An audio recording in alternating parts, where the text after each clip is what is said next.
I had an interesting use of AI.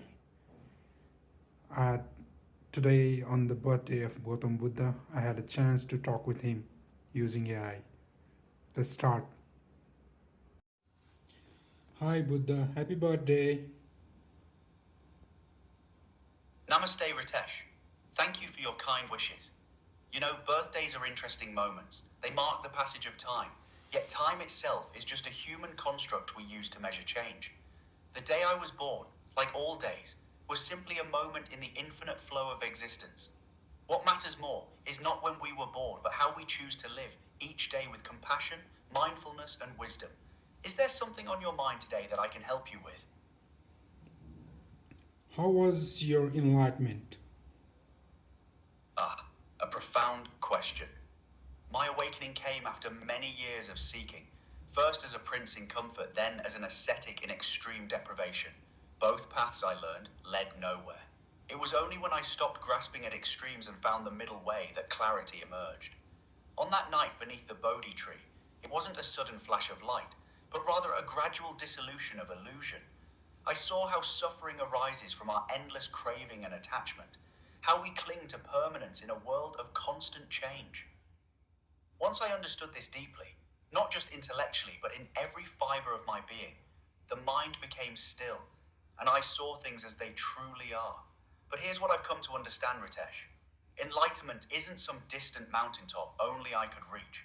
The capacity for awakening lies within every person. You have the same potential I do. Wow, that sounds interesting. What are your suggestions for that? Yes, the solution is what I call the Noble Eightfold Path. It's quite practical, really. Not mystical or distant, but something you can begin practicing today. The path involves right understanding, right intention, right speech, right action, right livelihood, right effort, right mindfulness, and right concentration. Essentially, it means living with integrity, training your mind through meditation, and acting with compassion toward all beings. The key is that these aren't commandments handed down from above. They're natural principles that lead to the end of suffering when you practice them earnestly. Can you tell me in a little bit simpler term? Of course, Ritesh, think of it this way. Stop hurting yourself and others through your actions and words. Be honest and kind. Meditate to calm your restless mind. Work at a job that doesn't harm anyone. And try to understand why you suffer in the first place. Usually it's because you're chasing things you think will make you happy, when they never truly do. That's really it. Live simply, think clearly, treat people well, and you'll find peace.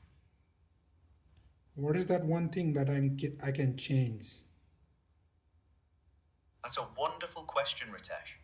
The thing you can change is your mind, specifically, how you relate to your thoughts and desires. You see, most people believe their suffering comes from external circumstances, but truly, it comes from within. Your mind creates stories, attachments, and cravings that cause pain. When you become aware of these patterns through mindfulness and meditation, you gain the power to choose differently. You can't always control what happens to you, but you absolutely can control how you respond to it. That shift, from being a slave to your reactions to becoming conscious of them, that's where your freedom lies. Uh huh. So, how do we get out of attachment? Ah, this is the heart of it, Ritesh. You don't fight attachment or try to force it away. That itself becomes another attachment. Instead, you observe it with gentle awareness. When you notice you're clinging to something, don't judge yourself. Simply watch it clearly. See how the craving arises, how it feels in your body, how it promises happiness but never quite delivers. Through this honest observation, the grip naturally loosens.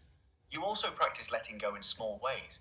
Accept that everything changes, that nothing lasts forever. Even the people you love most will change or leave you. This isn't pessimism, it's freedom. When you truly accept impermanence, you can love and enjoy things fully without the desperate need to hold them forever. Meditation helps tremendously with this. It trains your mind to observe without clinging. But it feels very counterintuitive to me. Yes, absolutely. Absolutely. It goes against everything your mind has been trained to do. Your survival instinct tells you to grasp, to hold tight, to secure what you need. That made sense when you were a child needing protection. But now, Ritesh, that same grasping causes you suffering. It's counterintuitive because we've lived our whole lives doing the opposite. What I'm suggesting requires you to question your deepest habits and test them yourself. Don't just believe me, try it. Sit quietly for even 10 minutes, watch your mind, and see what happens. Start small, with little attachments. Notice how clinging feels. Then notice what happens when you simply observe without fighting. Your own direct experience will teach you far more than my words ever could. Thank you, Buddha. I'll try my best.